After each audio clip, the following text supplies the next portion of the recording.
the most sacred mountain in Asia. 2 masters, one contest that will redefine victory itself. Mount Kailash, 22,000 feet of black granite and ice, sacred to Buddhists, Hindus, Jains, and Yungdrungbön. Air so thin your lungs burn with every breath. Above the clouds, a ritual drum cuts through atmosphere that defies ordinary law. Its rider commands winds that spiral upward, snow trailing behind like silver ribbons. On the pilgrimage path, a figure in patched robes walks barefoot through frost. His voice carries impossible distances, singing words that make the mountain pause to listen. Naro Bönchung, master of Tibet's indigenous weather rites, versus Milarepa, the yogi whose songs heal broken communities. Everything depends on who reaches the summit first. The winner claims spiritual authority over Tibet's most sacred peak. The loser risks their tradition's credibility for generations. Buddhist monasteries could be shuttered, students targeted, entire communities persecuted. What neither master expects. This mountain teaches lessons that transform teachers. The greatest spiritual showdown in history is about to begin. Welcome back to Buddha's Wisdom. I'm Matt, and this is where 5 episodes of impossible transformation reach their climax. We've followed Milarepa from the absolute depths to the highest peaks of human possibility. The mass murderer who killed 35 people with black magic. The broken student who built towers until his hands bled. The cave hermit who survived on stinging nettles. The singing saint whose voice heals entire communities. Today, the ultimate test. Has his transformation completed? Or does the killer still lurk beneath the saint's robes? His opponent represents everything Tibet's spiritual establishment respects. Naro Bönchung, not the Indian master Naropa, but Tibet's most accomplished practitioner of ritual mastery and weather rites. Decades of training, royal patronage, supernatural abilities that reshape appearances according to his will. The stakes couldn't be higher. Symbolic authority at Tibet's most sacred peak determines how Buddhism will be remembered in Tibet. The impossible paradox? To prove that wisdom transcends supernatural power. Milarepa might have to use the very forces he learned to surrender. Remember what happened last time? 35 wedding guests died under collapsing stone. Now he climbs toward a summit that will reveal whether redemption is real or whether some darkness can never be overcome.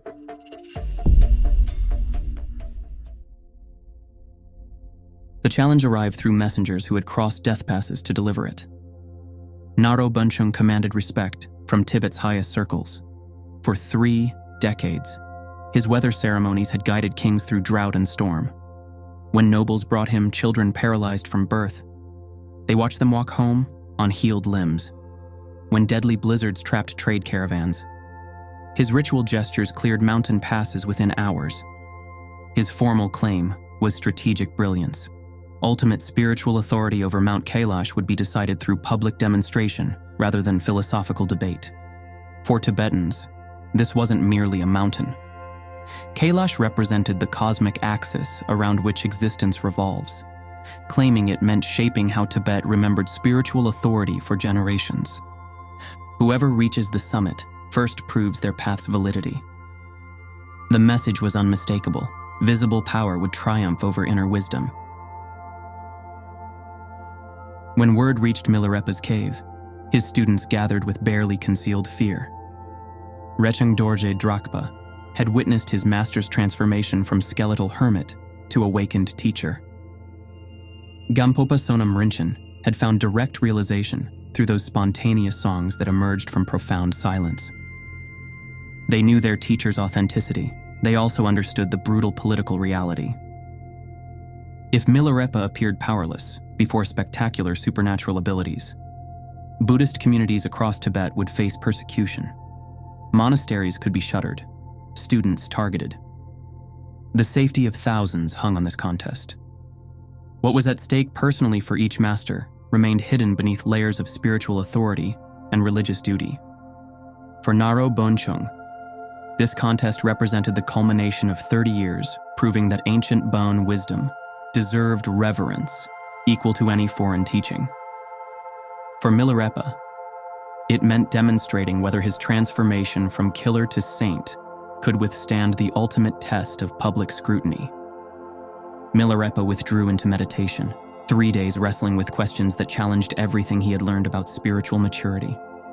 He sat and watched, the urge to prove, the memory of vengeance, the silence beneath both. In that stillness, understanding arrived like dawn breaking over mountain peaks. When he emerged, his response surprised everyone who knew his journey from revenge to redemption. I accept. The mountain will teach us what victory means.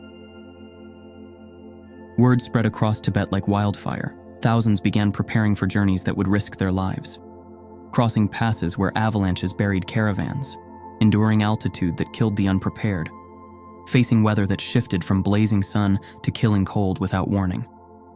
Why accept such dangers? Because they understood what was at stake, their civilization's spiritual future being decided through supernatural demonstration at the roof of the world. The stage was set. Ancient powers would meet awakened consciousness where Earth touched infinite sky. Neither teacher suspected the real contest had nothing to do with reaching a summit.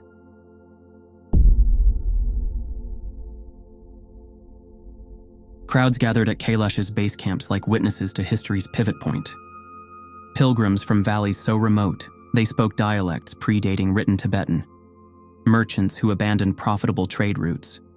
Monks carrying sacred texts they never expected to see tested against powers older than their lineages. 20,000 feet above sea level, every breath conscious work. Cold penetrating bone despite blazing sunlight that blinds the unprepared. Yet thousands endured these hardships, sensing that everything was about to change. Then Naro Bönchung arrived. He approached through the sky itself, seated on his ancient ritual drum as it carried him through air that shouldn't support human weight.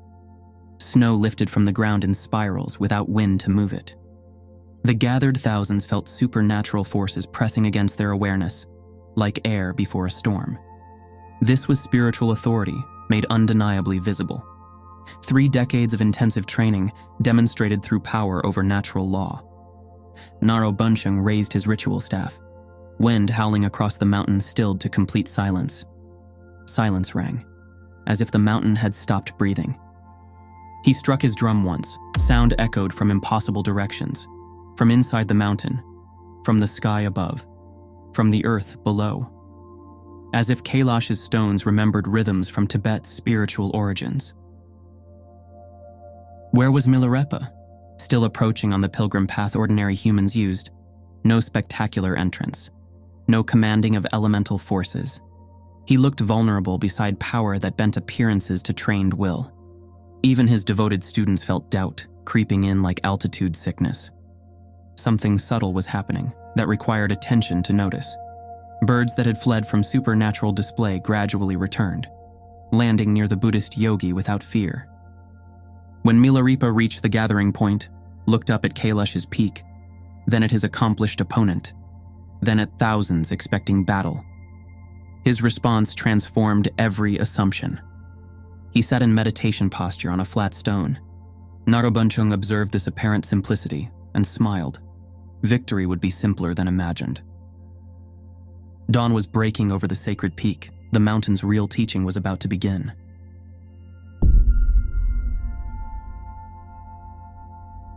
First light painted Kailash's summit gold.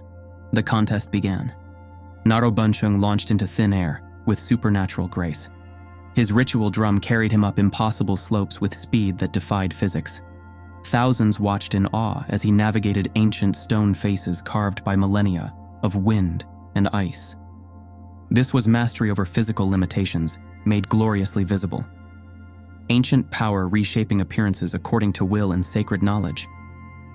Meanwhile, Milarepa stood from meditation, brushed frost from his robes, and began walking the traditional pilgrimage path. Not flying, not commanding the elements, no supernatural display. The crowd's confusion was immediate and vocal, only to see one participant apparently refusing to compete. Then something unexpected began, as Milarepa walked step by careful step up ancient stones. He started singing. Not formal liturgies, but spontaneous verses emerging from awakened awareness. His voice carried impossible distances through air too thin for normal sound, reaching every witness at the mountain's base, echoing off granite cliffs with clarity that bypassed ordinary acoustics. The song wasn't about winning or losing, it addressed the nature of spiritual contest itself. Sources preserve his teaching. This mountain won't remember speed. It remembers seeing. Everything shifted. People who had climbed death-defying passes expecting supernatural spectacle suddenly found themselves receiving profound spiritual instruction. One path demonstrated mastery over natural forces. The other pointed toward awareness within which all forces arise and dissolve. High above, Naro Bönchung continued his impossible ascent, but something was changing in his understanding with each passing moment. He was using abilities developed through decades of training to prove spiritual superiority. Milarepa was demonstrating that spiritual superiority was ego's illusion. The recognition began slowly, then struck like an avalanche. Naro Bönchung possessed powers that could bend phenomena to trained will. Yet this walking figure below was revealing that the need to prove anything arose from misunderstanding reality's already perfect nature. Halfway up Kailash's slopes, doubt crept into the Bön Master's mind like cold seeping through inadequate clothing. What was he actually trying to accomplish? Victory over whom? Superiority to what? For 30 years, he had never questioned whether supernatural abilities represented ultimate spiritual achievement. Now, listening to verses that penetrated directly into consciousness itself, uncertainty began growing in his heart. The contest was revealing something neither master had expected. This wasn't about reaching a summit. This was about understanding what summits actually represent in the geography of awakened awareness.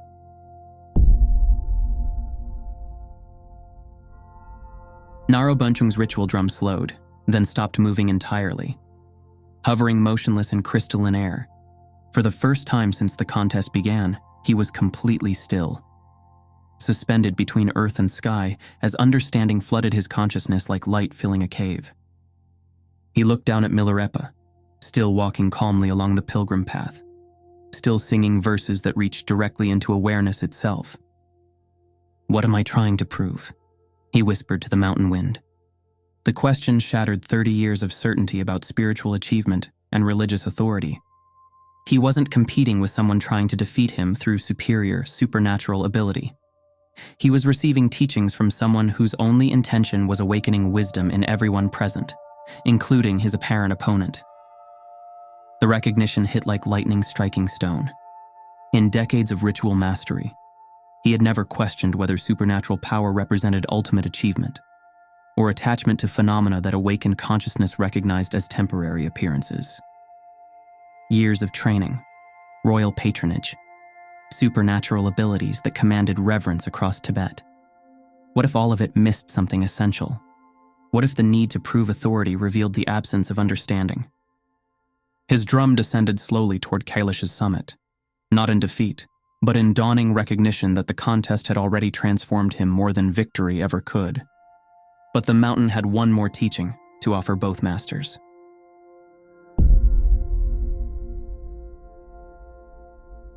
What happened at the summit depends on which sources you trust. Some claim Naro Bönchung reached the peak first through supernatural flight, looked down at the approaching Milarepa, and felt his triumph dissolve into something resembling profound humility. Others describe Milarepa demonstrating his own abilities for the first time, rising through morning sunlight to arrive simultaneously with his opponent. The most mystical version suggests both masters recognized the summit as existing only in minds that believed in separation between seeker and destination. But every account agrees on what both discovered. Standing at the roof of the world, Naro Bönchung was surrounded by evidence of his abilities, yet transformed by what victory revealed about the nature of spiritual achievement.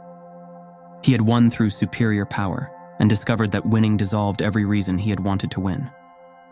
Milarepa's response turned potential defeat into profound victory.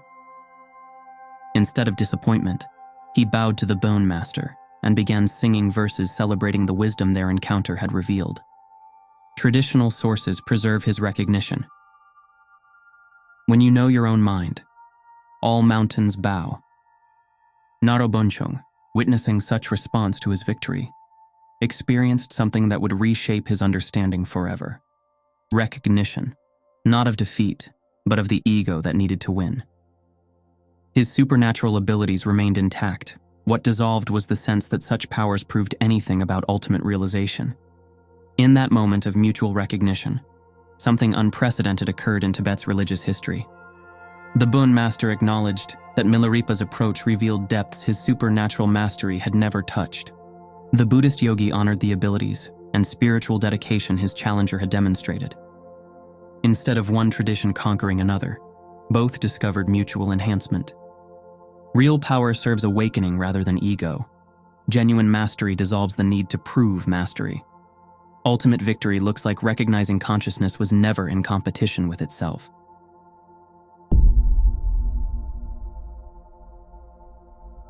What happened after Kailash sent ripples across the spiritual landscape that continue today. Milarepa descended transformed by his own teaching. The contest had dissolved more layers of subtle spiritual pride than decades of cave meditation. He had relearned the fundamental truth: authentic wisdom serves awakening rather than ego validation. News of the contest spread across Tibet's trade routes and isolated valleys. Instead of creating religious division, the event fostered mutual respect between Buddhist and Bön communities that had often viewed each other with suspicion. Naro Bönchung began teaching that supernatural abilities served awakening most effectively when freed from any need to establish superiority. Milarepa incorporated respect for skillful use of abilities into his instruction. Recognizing that awakened consciousness expresses itself through multiple approaches, both traditions evolved. Both deepened their understanding of authentic spiritual maturity. The lineages that emerged shaped Tibetan spirituality for centuries. Gampopa systematized insights into what became the Kagyu schools. Rinpoche preserved intensive retreat methods for swift realization. Students scattered across Tibet's remote regions, carrying teachings through living examples of transformation. Communities encountered practitioners whose obvious peace and compassion made their source unmistakable. Songs from the contest became transmission vehicles, preserving direct access to awakened awareness itself. Villages too isolated to encounter either master began chanting these verses during difficulties, experiencing the recognition witnesses had found at Kailash. Mount Kailash today attracts pilgrims from multiple traditions, seeking what both masters discovered. The mountain reminds us that ultimate spiritual authority transcends sectarian boundaries, and egos need to be proven correct. The recognition that transformed contest into celebration remains available to anyone willing to dissolve their need to prove spiritual superiority. Traditional sources preserve contradictory accounts, and their disagreement might contain exactly the teaching both traditions needed. Bön traditions emphasize their masters' gracious acknowledgement of Buddhist wisdom. Buddhist sources highlight Milarepa's transformation of competition into shared awakening. Some describe supernatural demonstrations. Others focus on inner transformation that made external miracles irrelevant. What actually occurred at 22,000 feet, where Earth meets sky? Perhaps the question reveals its own answer. Maybe the mystery preserves teachings that transcend every need for historical certainty. When consciousness recognizes its timeless nature, does it matter who arrives first at a destination never separate from the awareness seeking it? When authentic wisdom dissolves the need to prove superiority, does victory belong to any individual at all? Here's the mystery connecting directly to your spiritual journey. Every practitioner who has experienced genuine awakening has climbed their own Kailash. Every seeker faces the choice both masters confronted: use abilities to establish superiority over others, or dissolve the need to defeat anyone. Your personal Kailash is any moment you abandon the need to win spiritual arguments, prove realization to skeptics, or demonstrate that your path surpasses alternatives. The mountain keeps its secrets about supernatural events. Traditional accounts maintain contradictions. What matters is what each witness carried home in their transformed heart. Listen during quiet moments, and you might hear echoes of songs that turned competition into mutual awakening. The recognition that transformed two masters and thousands of witnesses is available right now. Sometimes the greatest victories look like surrender. Sometimes proving wisdom means dissolving the need to prove anything. The contest continues, not between traditions or teachers, but within every heart seeking to know its true nature. 5 episodes. One impossible journey proving no past is too dark for complete transformation. From mass murderer to awakened master. From supernatural revenge to transcendent wisdom that dissolves every need for victory over others. We've followed Milarepa from karma's depths to realization's heights, proving redemption remains possible for anyone willing to face their darkness and allow it to become light. If this journey has moved you, if you recognize that authentic spiritual authority serves awakening rather than ego, subscribe and help carry these teachings forward. Share one moment from all 5 episodes you'll carry into practice this week. The songs still echo across Tibet's valleys. The mountain still teaches. The recognition that transformed contest into celebration is available right now.